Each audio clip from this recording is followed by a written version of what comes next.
नमस्कार दोस्तों, बहुत बहुत स्वागत है आपका स्टॉक युक्ति यूट्यूब चैनल पर। और आज की इस वीडियो में हम आपसे बात करने जा रहे हैं निफ्टी पीएसयू बैंक से। दोस्तों, इससे पहले भी हम निफ्टी पीएसयू बैंक के रिलेटेड काफ़ी वीडियोस बना चुके हैं और हमने ना सिर्फ पीएसयू बैंक के निफ्टी इंडेक्स के रिलेटेड वीडियो बनाई थी, बल्कि हमने अलग अलग पीएसयू बैंक जैसे bank of Baroda, bank of Maharashtra, union bank of India और प्राइवेट सेक्टर बैंक में आईसीआईसी बैंक और एचडीएफसी बैंक का कंपैरिजन भी किया था। तो अगर आपने वो वीडियो को नहीं देखा तो वो वीडियो भी देखिए, क्योंकि बहुत ही इन्फॉर्मेटिव वीडियोस होने वाली हैं। क्योंकि आपको मैं यहाँ पर विद प्रूफ काम करते हैं हम। देखिए, आपको सामने जो चार्ट दिख रहा है उसमें 6 दिसंबर की वीडियो चार्ट है ये, और 6 दिसंबर को ही मैंने वीडियो भी बनाई थी और 6 दिसंबर को ही वो अपलोड भी की थी। और उस टाइम ये मैंने यहाँ लिख देता हूँ चार्ट पे कि मैं कब काम कर रहा हूँ और क्या वीडियो बनाई थी। और मैं लिंक डिस्क्रिप्शन में डाल दूँगा उस वीडियो का, आप देखिएगा ज़रूर उस वीडियो को। तो हमने जब 6 दिसंबर को वीडियो बनाई थी उसमें हमने यही डिस्कस किया था कि हमें कुछ रेजिस्टेंस और कुछ सपोर्ट लगते हैं, और आप देख सकते हैं कितनी बखूबी तरीके से वो सपोर्ट और रेजिस्टेंस निफ्टी पीएसयू बैंक के इंडेक्स ने फॉलो किए हैं। आप देख सकते हैं कि जो हमने आपको रेजिस्टेंस बोला था 6 दिसंबर, देखिए ये जो वीडियो बनाई थी हमने इस दिन बनाई थी, ठीक है। और हमें लग रहा था कि ये इस दिन बनाई थी, सॉरी, जिस दिन डोजी बनी या उसके, अच्छा डोजी, उसके डोजी वाले दिन, ठीक है। और उसके बाद आप देखिए हमें लग रहा था कि यहाँ से नीचे जाएगा, यहाँ से नीचे गया। हमने पहला सपोर्ट ये दिया था, आप देख सकते हैं इसके आसपास जाकर रुका है, यहाँ पे भी सपोर्ट को उसने रिस्पेक्ट किया है। और नीचे हमने मेजर सपोर्ट दिया था ऑल्सो डिमांड जोन और स्ट्रॉन्ग कंसोलिडेशन जोन। हालांकि कंसोलिडेशन तो नहीं हुआ, बट डिमांड जोन तो बोला था ना, हमें लग रहा था डिमांड जोन, और यहीं से डिमांड जोन ऊपर गया और स्टॉक अभी भी इसी रेंज में मूव कर रहा है।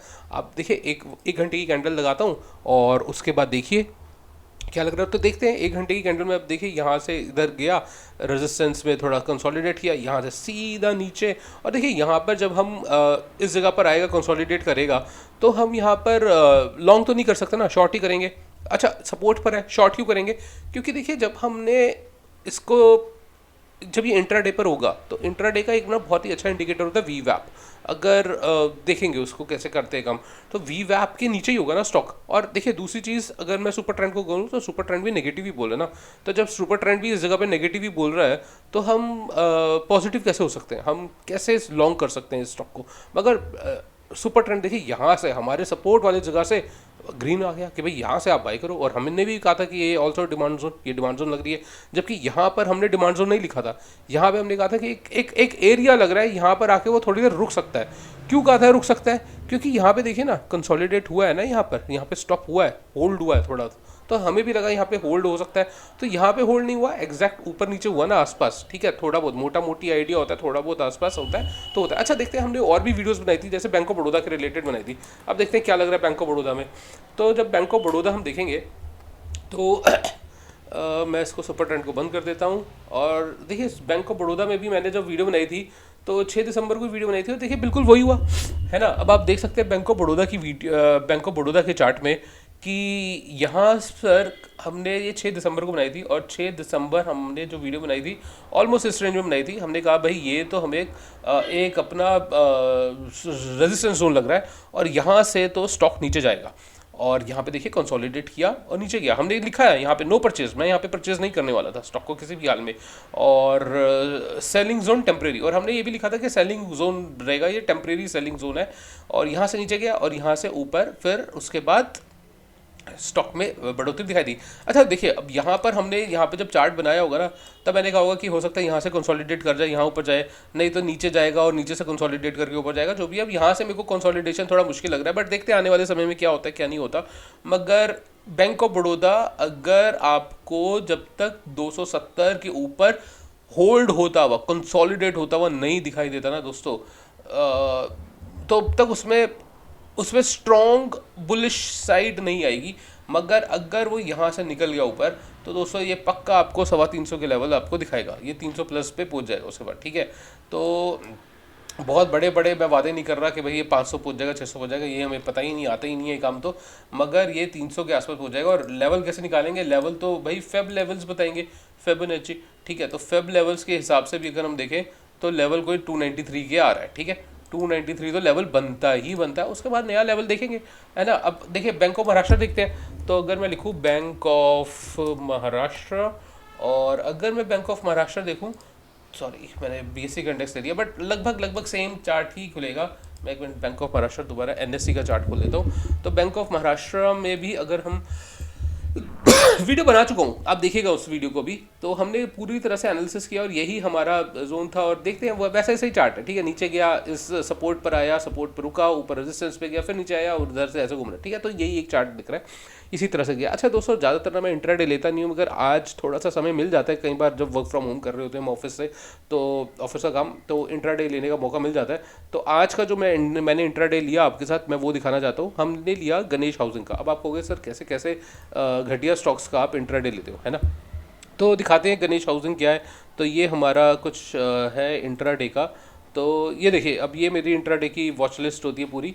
तो इंट्राडे में देखिए आप कौन से वॉच लिस्ट में, Ganesh housing, ACE, PVR Inox, NBCC, ठीक है। आप स्टॉक्स का नाम देखिए, आप कहेंगे क्या इनमें इंट्राडे करते हो आप? जी हाँ, मैं बिल्कुल इनमें ही इंट्राडे करता हूँ। और ऑप्शन फ्यूचर्स में हम इंट्राडे नहीं करते, काम पैसे से है।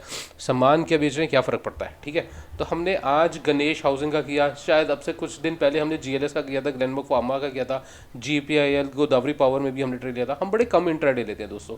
अगर मैं आपको अपनी बात बताऊं तो हम महीने में कितने इंट्राडे लेते हैं, मुश्किल से 7, 6, 7, और आजकल तो वो भी कम हो गया है।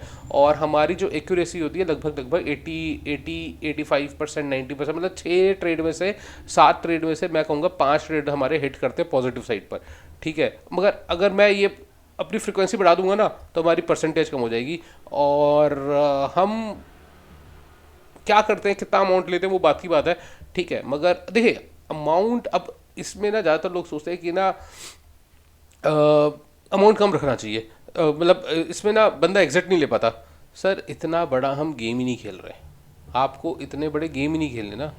मतलब भाई आप 1 करोड़ से इंटरनेट थोड़ा ना कर रहे हो रोज के, कि भाई आपको इतना बड़ा ट्रेड ही नहीं मिलेगा। कितनी होगी हमारी क्वांटिटी, उससे ज़्यादा का तो ट्रेड होता ही होता है ना। तो बस बिक जाता है सामान, मेरे को इतना पता है, मेरे को आज तक दिक्कत नहीं आई।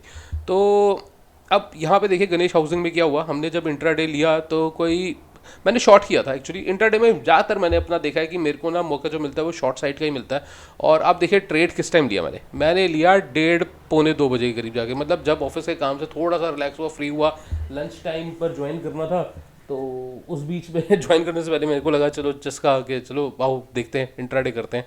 और चस्का नहीं है, टाइम था मेरे पास, मगर 3 बजे की एक मीटिंग थी और मेरे को बिल्कुल आइडिया नहीं था कि ट्रेड थोड़ा लंबा चल जाएगा। और मेरे को मीटिंग से पहले मेरे को एग्जिट करना पड़ गया। तो देखते हैं क्या हुआ, क्या क्या किया। तो आप देख सकते हैं यहाँ पर कि कोई पौने 2 बजे के करीब मैंने ये ट्रेड लिया था गणेश हाउसिंग का 1320 रुपये पे। और उसके बाद हमने 1307 पर हमने उसको बाई कर लिया, ठीक है। तो हुआ क्या था कि जब मैंने ट्रेड लिया था ना 1320 में, तो ये ऊपर पहुंच गया था। और मेरा जो ये स्टॉप लॉस देख रहे हो ना, ये अब 1319, ये 1319 नहीं था। इनिशियल स्टॉप लॉस मैंने जो लगाया था वो 1340 का लगाया था। और फिर उसके बाद ट्रेलिंग स्टॉप लॉस करते करते मैं नीचे नीचे लाते लाते 1319 पर मैंने सेटल कर दिया था कि ठीक है जो होगा, 1 रुपये मतलब नो प्रॉफिट नो लॉस पे हम निकल जाएंगे। मगर भगवान की दया से हमने थोड़ा सा प्रॉफिट गेन कर लिया, एंड दैट थोड़ा सा profit is 1% of my trade, which is what my objective is. मगर मेरा जो टारगेट था ना एक्चुअली इसमें, वो था, मेरा टारगेट लग रहा था मेरे को 1295 का, और 1295 आया दोस्तों, मगर 3 बजे के बाद, ठीक है। और 3 बजे के बाद तो वैसे भी ऑटोमेटिकली कट जाता, मगर वो 1295 3 बजे के बाद पहुंचा वो स्टॉक, ठीक है। तो मैं आपको दिखाना चाहूँगा कि क्या हुआ क्या था गणेश में। तो ये गणेश हाउसिंग है, बहुत अच्छी कंपनी है दोस्तों हाउसिंग में, इंफ्रा डेवलपमेंट में। और हम देखिए इसी तरह की कंपनी में काम करते हैं, पकड़ते हैं ऐसी कंपनीज को। तो देखते हैं क्या हुआ। मैं इसको 15 मिनट का टारगेट लगा देता हूँ, कैंडल लगा देता हूँ एक। तो 15 मिनट की एक कैंडल है। तो हुआ क्या था, मैंने ना ये ट्रेड को यहाँ पे लिया था इस कैंडल में, और उसके बाद ऊपर पहुँच गया था। अब यहाँ पर देखिए 1332 है, मगर मैंने अपना जो स्टॉप लॉस लगाया था ना वो लगाया था 1340 पर। 1340 पर क्यों लगाया था, क्योंकि आप मैंने जब देखा ना पुरानी कैंडल्स में यहाँ से जो है मेरे को सप्लाई दिख रही थी, ठीक है। तो मेरे को लगा कि 1337 के आसपास सप्लाई आ जाएगी, 40 तक भी आ जाएगी, तो 40 लगा देता हूँ। ये 39 आ रहा था, 1339, तो मैंने 1340 लगा दिया कि मेरा स्टॉप लॉस तो किसी हाल में टारगेट अगर आया तो वाकई में बुलिश मूवमेंट है भाई, फिर तो मेरी गलती होगी, क्या कर सकते हैं। मगर 1340 पहुँचने का मतलब है कि भाई पैसा बहुत आ रहा है इसमें मतलब लोग बाग घुस रहे हैं। मगर वो बाय गॉड ग्रेस वो मेरे स्टॉप लॉस तक नहीं पहुंच पाया, और वो यहाँ से ही नीचे चला गया 1332 पर। और आप देख सकते हैं 1295 का मेरा टारगेट था। और यहाँ पर अगर मैं देखूंगा ना दोस्तों, तो ये 1295 के आसपास, 95 रुपये 50 पैसे भी आया। और लिटरली मैंने जो अपना पहले जो अपना टारगेट लगा रखा था ना, वो 1297 रुपये का लगा रखा था। 1297 मतलब 1297 का मैंने टारगेट लगा रखा था कि वहाँ पर आएगा और वहाँ पे मैं बेच के आउट हो जाता। मगर फिर वही होता है ना, हमारी एंगेजमेंट इतनी रहती है कि हम उस पर काम नहीं कर पाते, ठीक है। तो यहाँ पे था और आप देख सकते हैं फिर मैंने अपना टारगेट चेंज करता रहा। और लिटरली यहाँ पे मैंने 1305 का भी टारगेट सेट किया था, मगर वो नहीं हो रहा था और मेरे को थोड़े से प्रिपेयर करना था अपनी मीटिंग के लिए। तो ऑफिस से कॉल्स, और मैंने फिर 1307 45 पर काट कर निकलते बने और 1% का प्रॉफिट हमने बाय डिफ़ॉल्ट कमा लिया, ठीक है। तो दोस्तों अब ये आप ये कहेंगे कि भाई अपने लॉस वाले ट्रेड तो दिखाते ही नहीं है, ये नहीं होता, वो नहीं होता। तो फिलहाल भगवान की दया से इस महीने तो, और अभी काफ़ी समय से मेरे को लॉस हुआ नहीं है भगवान की दया से, क्योंकि मैं कर भी बहुत कम रहा हूँ ना। ट्रेड ही हम बहुत कम करते हैं, क्योंकि जिस दिन वर्क फ्रॉम होम की अपॉर्चुनिटी मिल जाती है उस दिन ट्रेड हो जाता है, नहीं तो नहीं हो पाता। तो ये था दोस्तों अभी स्टॉक युक्ति में इतना। अगर आपने हमारे चैनल से आप जुड़ना चाहते हैं, क्योंकि देखिए इंडिकेटर आप सीख कर कुछ नहीं होने वाला। इंडिकेटर जानकर आज तक किसी ने चवन्नी नहीं कमाई। एक्चुअली बात क्या है, साइकोलॉजी, आप साइकोलॉजी को पढ़िए, आप माइंड मेंटालिटी को पकड़िए और आप हमारे साथ काम कीजिए, तब आपको समझ में आएगा कि अच्छा काम कैसे हो रहा है। It's a matter of a time, ठीक है, समय लेता है। और स्टॉक युक्ति स्क्रीनर को आप यूज़ कर सकते हैं, वो आपको काफ़ी अच्छी गाइडलाइंस देगा। आप कुछ करना ही नहीं है दोस्तों, बिल्कुल फ्री ऑफ कॉस्ट में आपके साथ शेयर कर रहा हूँ। बस आप हमसे जुड़िए, आप हमें सब्सक्राइब कीजिए, हमारी वीडियोस को लाइक कीजिए, हमारे लिए बहुत बड़ी बात है। आप हमारी वीडियोस को शेयर करते रहिए, आप भी ग्रो कीजिए और हम भी ग्रो होंगे, ठीक है। हम अपने चैनल को ग्रो करना चाहते हैं थ्रू स्टॉक युक्ति स्क्रीनर, ठीक है। तो ये है दोस्तों हमारा ऑब्जेक्टिव। तो इस वीडियो में इतना ही रखते हैं। अगर आपको ये कंटेंट पसंद आया है तो ज़रूर लाइक कीजिए। अगर आप वीडियो को अंत तक देख चुके हैं, कृपया करके लाइक कीजिए, हमारे चैनल को सब्सक्राइब जरूर कर दीजिए दोस्तों, हमें मोटिवेशन मिलती है। दोस्तों इस वीडियो में इतना ही रखते हैं। भारत माता की जय। थैंक यू, बहुत बहुत शुक्रिया वीडियो को अंत तक देखने के लिए।